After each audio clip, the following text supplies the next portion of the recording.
And so this is just the 6-8 girls. All right, Bannock County Commissioners are now in session. The first item we have on our agenda is invoices and Commissioners' report. Any further questions on any of these?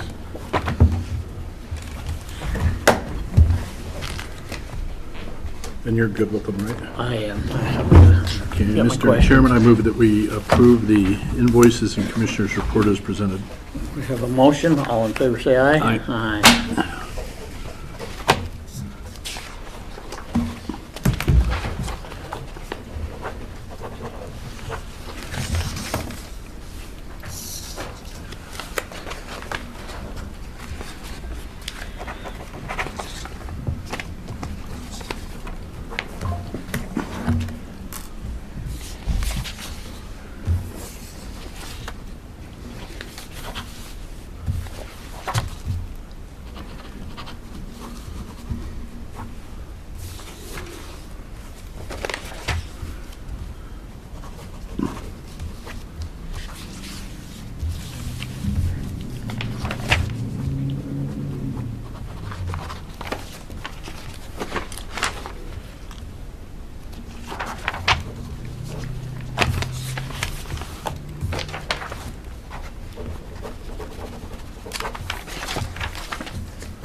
Okay, next on our agenda, we have certificate of residency. Mr. Chairman, I move that we approve the certificate of residency. Have a motion. All in favor say aye. Aye. Aye. Maggie, you're up.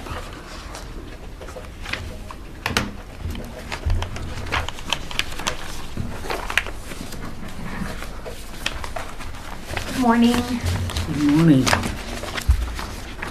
Welcome. Thank you. I have to, first of all, apologize. I'm on call this week, and we get a test call every Thursday between 9 and 10 to make sure the system's working, so I have to have my phone out to take that in case it happens while I'm talking with you. Apologize for that. So I wanted to talk with you this morning about our Fit and Fall Proof program.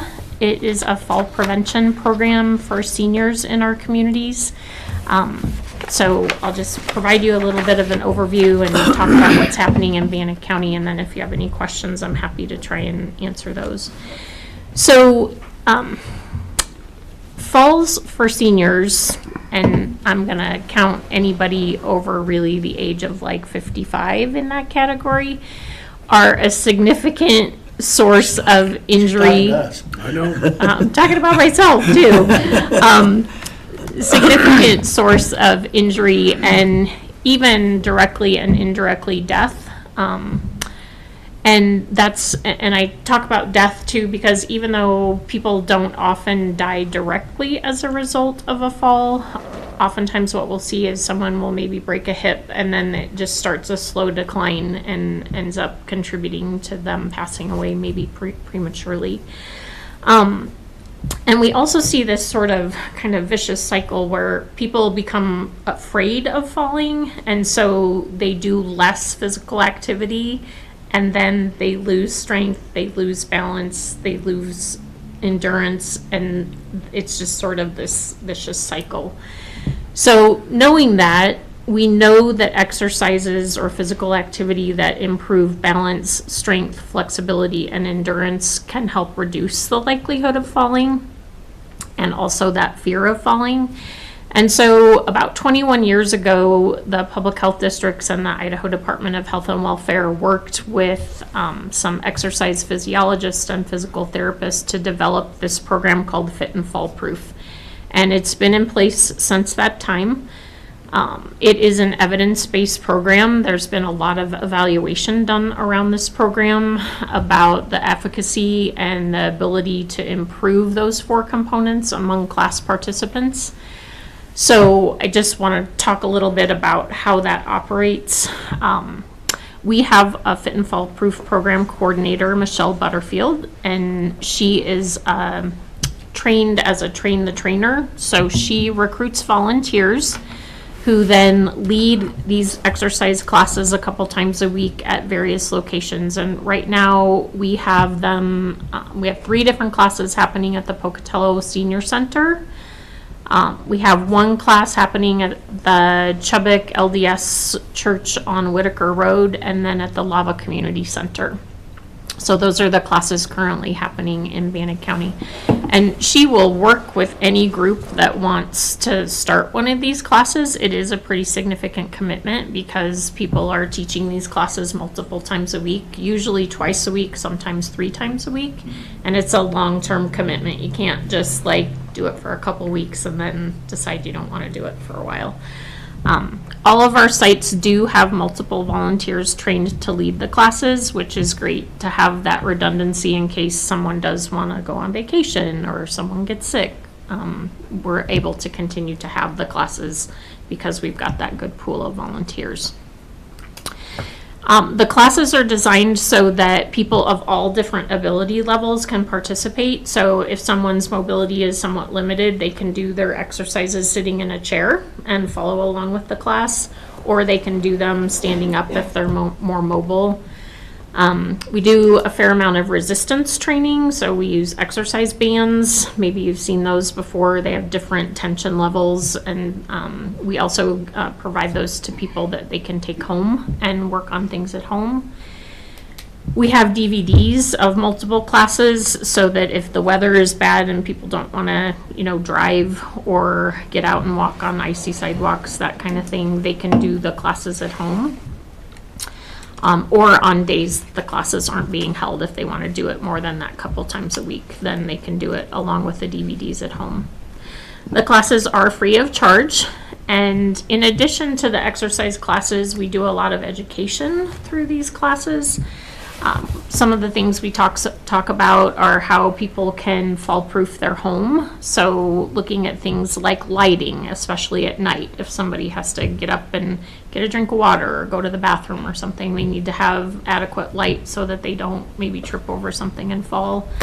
We talk about things like grab bars in showers and bathtubs, how important that can be as we age so that people don't slip.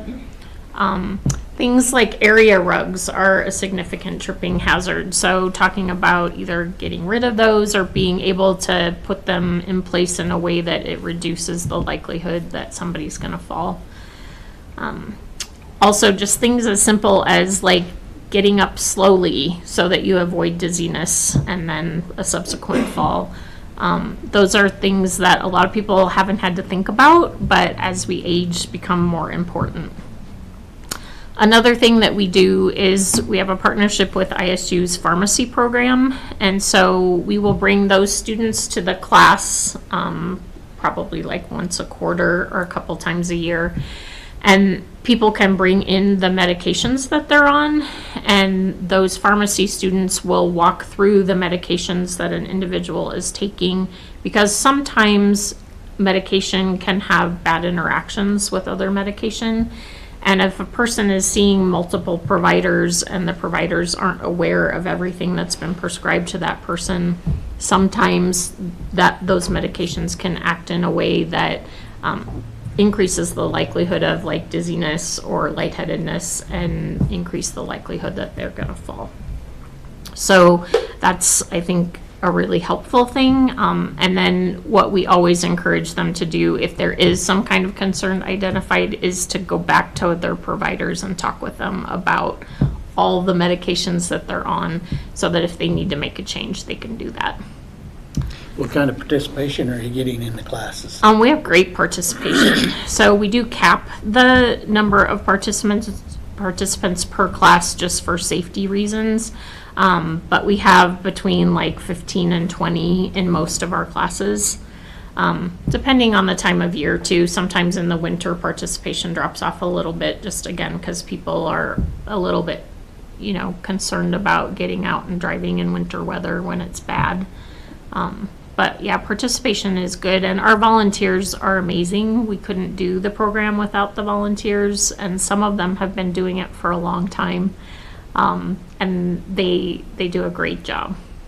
And we do have refresher training too on an annual basis. So we will bring them in and just go back over the curriculum, talk about any challenges or successes they've had. And, the stories behind this program I think are really important. I remember one recently, a gentleman in Malad who couldn't even walk to the end of the driveway to get his mail. And so he started coming to this program, and within about 12 weeks was taking walks around the block. And so it can have a direct impact in a positive way on people's quality of life. Good. Yeah.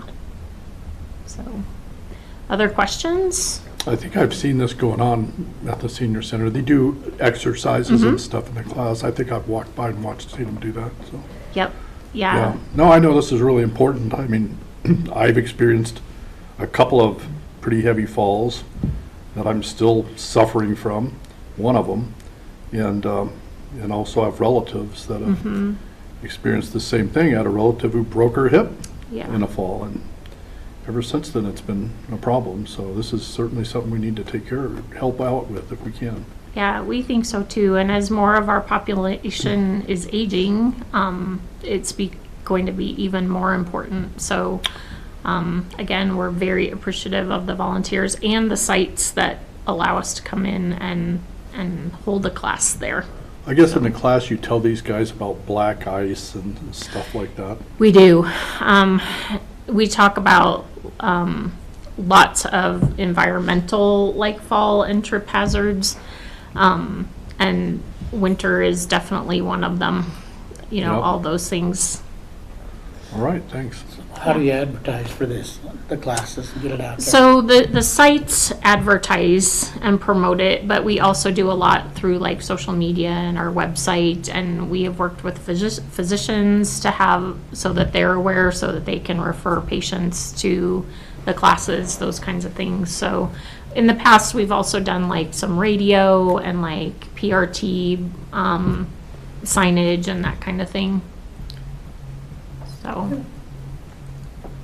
Well, thank you. You're welcome. Any questions about anything else?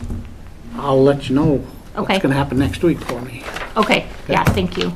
All right. Okay. Thank you. Yep. Have a great day. You bet. Mr. Williams, you're up.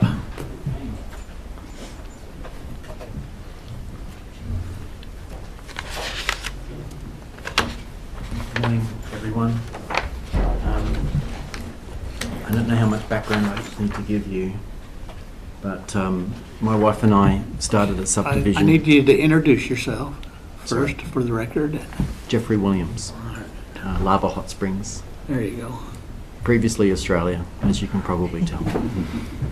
And my wife and I, we did a Canyon Creek subdivision, phase 1. Went through all the approvals. It's happening. There's 2 lots that are sold, lots 2 and 4, and 2 years ago we had an accident on the road and I lost my wife. She named the road Mornington Drive, but she also, actually she was the one that figured out how we should route the road. The original plan from the surveyor was a very different, it was just straight up what we call the draw to where the cul-de-sac is. It was too steep. We thought so, but he didn't. He thought, yeah, he could wiggle around. No, it was 20% grade or higher. And then I got with him and the road designer up in Idaho Falls, and the 3 of us we came up with a different plan. And we thought we had it settled, and then a few nights later my wife says to me, I think we have to rethink the road. And it's about the last thing I wanted to hear, because we were all ready to go, and get the road designed and then built. But she was right. We walked it. It's a much better road route that we've taken. It's way less intrusive to the views as you go up Smith Canyon Road. And it's only appropriate that the road is named after her at this point. So Angeline's Way is what my stepdaughter and I have agreed on. and the 2 lot owners have agreed. I've got, I'm getting the original agreement, letters. I drafted something up for them to sign. They've both signed it. And one's being delivered today to me, and the other one, I've got a fax, I've got a scanned copy of it, but I can get the originals if we need the original signatures. But that's about the size of it. Just want to rename the road in honour of my wife for all time to come. And so this road really hasn't been developed yet. I mean, addresses, post office, all those things. I've talked to GIS, I've talked to the road, and I've talked to planning and zoning. None of them departments have a concern at this time. We're early enough in the development that it's not going to create a problem. Any comments? Elise Foster, subdivision planner. I dug through ordinances to try and figure out the least resistant path forward. There is an addressing ordinance that's still in place from 1985 that would require a 15-day notice. It does have an exemption of once the road is maintained by the county, but those exemptions of how to move forward with that process, all of those addendums have been rewritten to the point that the clarity of how to move forward renaming a road is not in those current ordinances. So I would recommend that we move forward allowing the address ordinance section 9.08 with a 15-day notice. And that notice is where? Where do you put it out? It's notifying the adjacent landowners of the meeting that will occur. Okay. So that meeting would be held by the planning and zoning board? It would actually just be held by commission. By us? Yes. Okay. Yeah. And that's the least resistant path? That's the least resistant path. The other alternative, which I don't think the ordinance is clear on requiring it, but would be to replat the subdivision, which is a 6-month at a minimum process. I want the simplest. This is the simplest that I have found moving forward is the address. Yeah, I was hoping you could white it out and write in the new names. Yeah, I'm fine with this. Okay. We'll just tell you to go ahead and move forward. We'll go ahead and move forward with the renaming of this. We'll have the meeting after the 15 days, and I'll make it official then, probably. So Thank you. that's where we're at. Are you good with that? Yeah, sounds All good. right. Appreciate it. All right. Thank you. Thank you.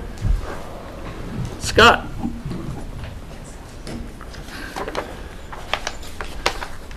Good morning, Commission. Scott Crowder, Event Director, Business Manager. Come on up.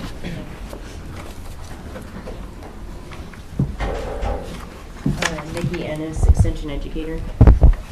So we have a request to hold the 4-H Awards Night at the Elk Stage on October 23rd. And there's a fee waiver request. And the fee is $250 for the day rental for the Elk Stage.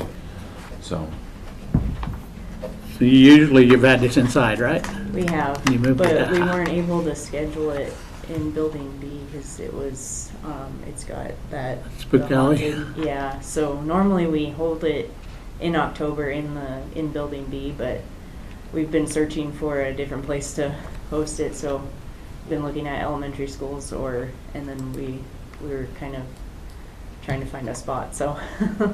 Okay. But we'd also like to invite the commissioners to attend as well, so. Invite, Invite you guys to Oh, attend as good. well. It will be outside, so it might be a little chilly. And what are you eating? What? What are you eating? We are doing sloppy joes, I believe, and dessert. Because all that stuff was on our agenda today. We just paid the bills on all that stuff. Oh, For sloppy joes and donuts and yeah. I thought, well, I missed that meeting because, No, you haven't missed it yet. and then this is here, so Yeah. it didn't make sense to me that No, it'll be next week we're yeah, paying bills we for could- donuts. Donuts shouldn't be No. bought yet. Do you have any concern with that? I don't have any concerns, but I have a question. Where's the stage that they're? so it's just south of B Building. So the Ag Extension office, it's just It's the south, it's grassy- just south. Here's the B grassy building. area, yep. Behind the grandstands right there. Oh, It's that okay. grassy area. Yeah. I don't know that I've ever been over there. Have I? And we have a not sure. stage. We've You're always there when I'm there, so. Yeah, we've driven around it. I don't think that we ever stopped and said this is the Okay. upstage. It's kind of a, yeah. All right. Okay, motion? Mr. Chairman, I move that we approve the fee waiver as requested. We have a motion, all in favor, say aye. Aye. Aye. Thank you. And real quickly, if you don't mind, I'm just going to look at the schedule for that day. The 23rd is a Saturday? Friday? No, it's Wednesday. Oh, it's a Wednesday. night, yeah. Never mind. I was going to say if B buildings, or not B building, but if the indoor arena was open, but the indoor arena is rented on Wednesdays, so. Yeah. Just in case of inclement weather was what I was Oh, thinking, true. but. Yeah, we might have to move inside our office if Okay. if it's really bad. So, might be a little tight, but A little. it'll work. Okay. Thanks. All right, go ahead and stay there. Well, Terry? Terry Johnson, Ag Extension. All right, you want to talk about a van? Let's talk about a van. So, at this point right now, we're not going to change it out. Okay. It didn't meet the criteria for either mileage or age Okay. on the county standards. The one that they was talking to us about was a 15-passenger van.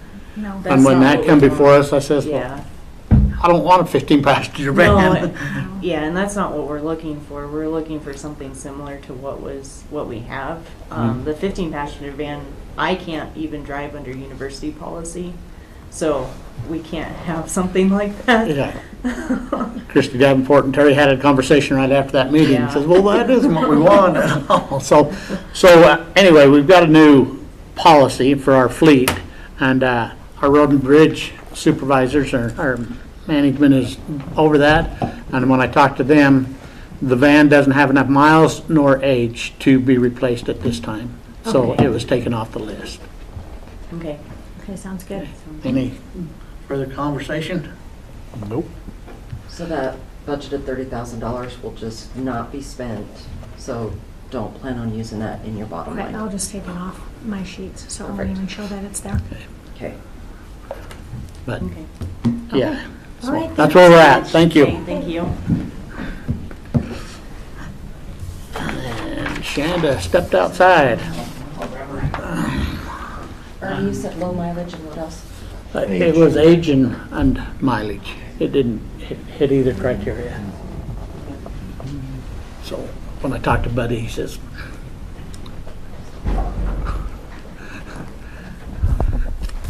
hello. Commissioner Shanda Crystal, Chief Procurement Officer, and I have with me here today, Dan Kendall, Facilities Director. if we want to start, I'm here for a procurement update. If we want to start at the top of the dashboard with the Fairgrounds Exhibit Hall. In regards to the plumbing and the electrical, and then if you jump down a few, the HVAC, those are all in draft stage. I have comments back from Dan and his crew on those, and we are waiting for engineered drawings. We anticipate those coming next week sometime for us, and those will go live just as soon as they're complete. And still with the exhibit hall, the fire suppression, that I have a typo on there, I do apologize. That says it went live today, it goes live tomorrow. And so that one is done and complete and approved and will go live tomorrow for the fire suppression.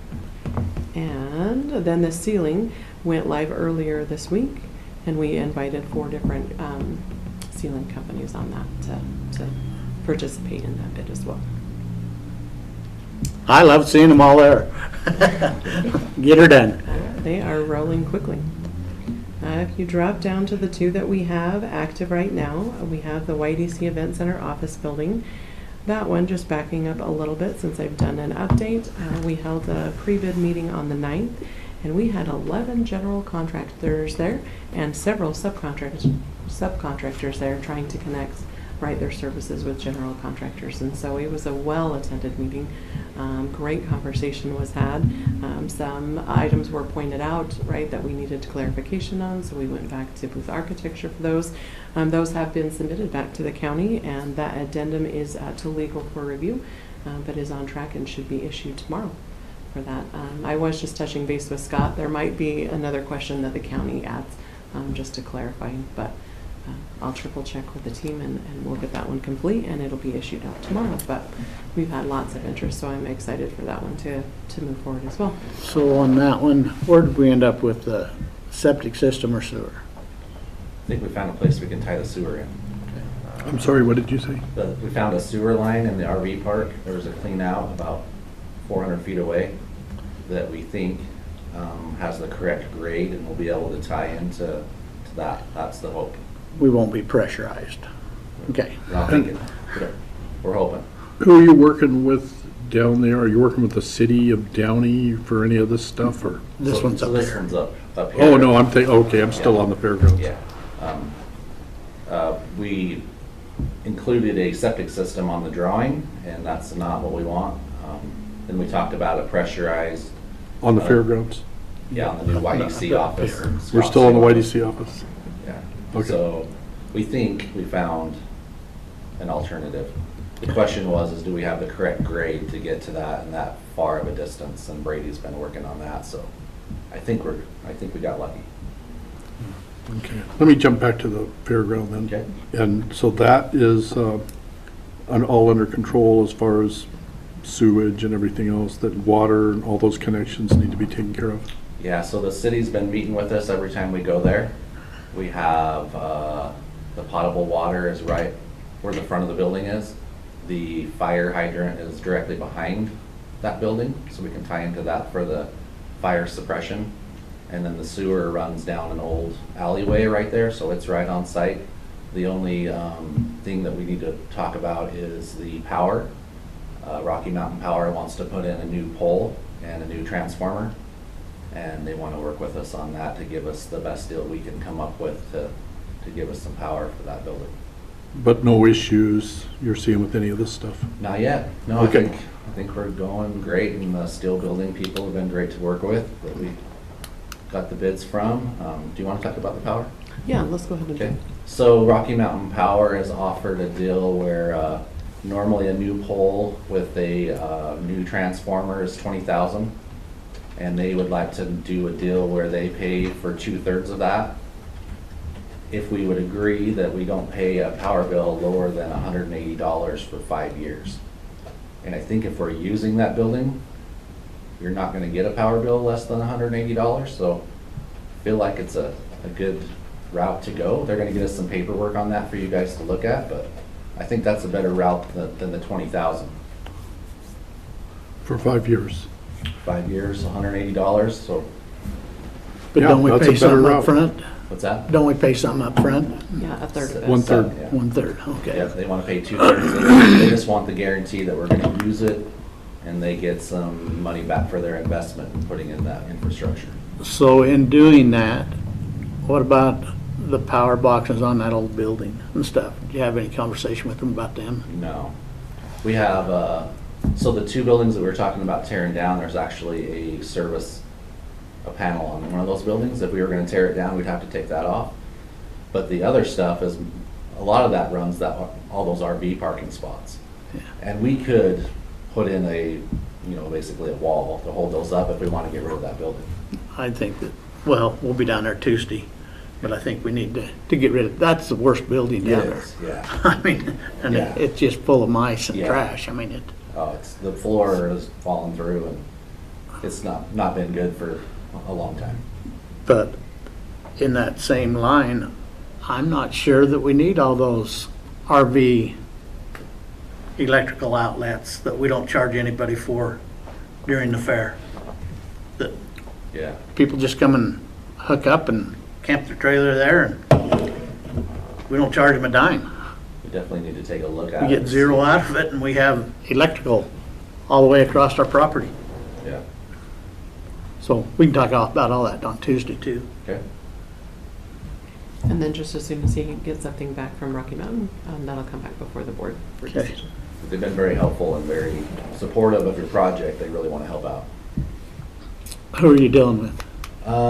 Ryan Cook with Rocky Mountain Power. And that's something we should talk about as far as, things that we can do to get ready for the project. We need to get temporary power put in, so when they show up, they have something to plug into. But it would be also good for us to get Rocky Mountain Power moving on that too, and get that new pole put in. But I think Hal's going down on Monday to mark the building corners, the survey's in. Okay, So he wants to go mark where the building's gonna be, and then Rocky Mountain can for sure say, this is where we want your temp power pole, and this is where we want your permanent power pole. So, good. Oh, Mr. Solomon, what's his first name? I can't remember. But he comes about every quarter, it seems like, and for Rocky Mountain Power. He's always good to visit with too, okay, if we need more support. yeah. Sounds great. And just finishing up in Downey, as long as we're there, in regards to the Shell, the Teton West that was contracted with, they've sent 3 of the 6 documents that are required back to me already. They are reviewing that contract and they've requested bonding. So they are moving right along with those things as well. And if all stays according, I asked for a timeline, a milestone timeline for that project, and they would hope to, if everything marches right along, to break ground, like clear the site and excavate in December. So we're crossing our fingers, and Dan's doing great, trying to keep the county up to speed with everything that they're going to need. So Good, moving right along. good. Were there any other questions on the YDC Event Center? Just to separate those. Excited to get it going. Right. Those addendums will be issued tomorrow, and the bids are due at the end of the month. So I think we're on a great path with that. Along with the next one, which is the tactical training remodel for the sheriff's office. That also had a pre-bid meeting. We had 4 general contractors attend that, with additional subcontractors available as well. They also had questions. That has also been submitted to legal, and the addendum will be issued tomorrow for that also. And that is all of an update I had for the board, unless you had any questions for me. Well, yeah, that's good. And then just for you, that email you sent out about Lander, close her up. Okay. Close it up. We're not providing parking for everybody around there. And like you said, comes winter maintenance, we don't want that liability. Yeah. We've had a few falls in that parking lot. The slopes naturally there are pretty extreme. So they get any snow on them, we cannot keep them safe. But I've tried coning off the parking lot and they just move them. They just totally just move them. I can't keep them out, even if the towing signs are up and everything, so. Well, call the towing company. Yeah, I think we chain it off and close it up and, I think that's the best, and then if we have problems with them, we'll go to the next step. okay. And I sent Jason Dye an email talking about getting those guys out, because we gave them their 90 days notice, which should be coming up, so we can get it, so we can show it and get rid of it. Good, good. All right. Thank you. Just for everybody's information, Emma left this morning, 6 o'clock. She's headed to North Carolina. For 2 weeks. She come and talk to you, said yesterday was a busy day. Yeah, we've got everything squared away with her. We gave her, I had ordered another credit card, so we sent her with that card. And then Karen should be, and we're on the agenda for Tuesday to discuss that formally. And then Karen, I think, should be back next week. At the end of next week, I think, yeah. Yeah, it sounded like a busy day for you and Emma yesterday afternoon. The nice thing is Emma gets to be in a hotel though, Oh, not a tent. is that where Karen is? Oh, I didn't know. Karen's in a tent with Foster. Karen's in a tent. And it's like That a was real my